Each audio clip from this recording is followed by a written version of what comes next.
This is the story of Leo, an 8-year-old boy with an unquenchable thirst for adventure. One day, while on a school trip to the local space center, Leo sneaks into a rocket just as it's about to launch. Suddenly, the rocket doors close and the engines ignite. Before anyone realizes what's happened, the rocket takes off with Leo inside. As the rocket ascends, Leo looks out of the window in amazement. As he watches the ground beneath him slowly shrink into the distance, worrying starts to creep into his eyes. He's alone, scared, and most of all, lost. As the ship flies through space, we get a stunning view of our planet from the perspective of a child. We see the Earth's curvature, the blue sky and white clouds, the dark patches of outer space sprinkled with shining stars and planets. It's a beautiful yet terrifying sight, especially for a young boy who's never been in space before. Back in the rocket, Leo is trying to come to terms with his situation. At first, he feels fear and sadness, but as time passes, his emotions start to change.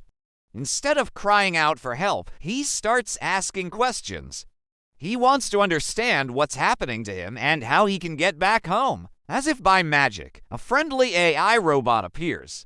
He introduces himself as Unit 7 and says that he's there to help Leo. Together, they scan the room.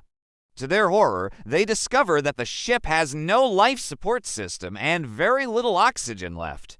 They need to find a new ship or build one from what's available on board, and they don't have much time. With the help of Unit 7, Leo explores the spaceship and discovers some tools and materials that they can use to build a new ship. Using his imagination and the help of the robot, Leo manages to create a small spacecraft that can sustain him until they reach a planet where he can walk. As they approach the planet, Leo becomes excited. He looks out the window and sees a beautiful blue and green world. There are trees, mountains, rivers, and even a big city. It looks like the perfect place to live. However, as they get closer, they realize that the planet has no air or water. It's not suitable for humans to live on, so Leo and Unit 7 have to keep searching for a new home.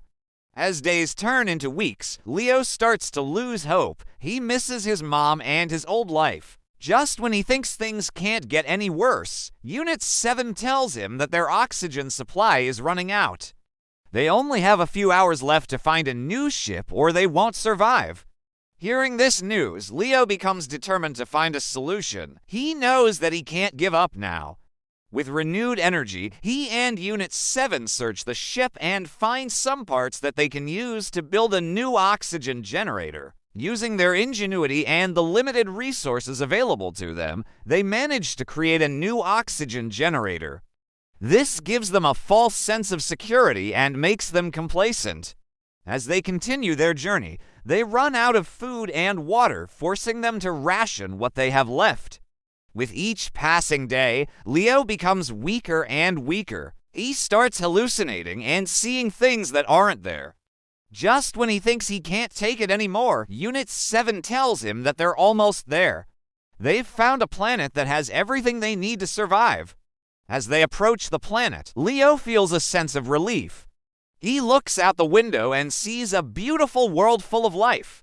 There are animals, plants, and even humans living on the planet. When they land the ship, Leo and Unit 7 step out onto the planet's surface. They re-greeted by a crowd of humans who are amazed to see a spaceship land on their planet. The humans take Leo and Unit 7 to their leader, who turns out to be Leo's mom. She's been searching for him ever since he disappeared from the rocket. Overcome with joy, Leo and his mom embrace.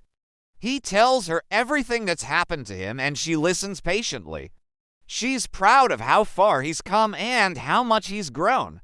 Leo stays on the planet for a few months, during which time he learns a lot about space and the universe. He also develops a strong bond with the humans who welcomed him. Eventually, it's time for him to return home. His mom builds him a new ship and helps him get back to Earth. When Leo returns home, he's a changed boy. He's braver, more confident, and full of wonder. He never forgets his time in space and the lessons he learned there. And that, dear friends, is the story of Leo, the boy who accidentally went to space. What did you think of the story? Let me know in the comments below. Until then, goodbye.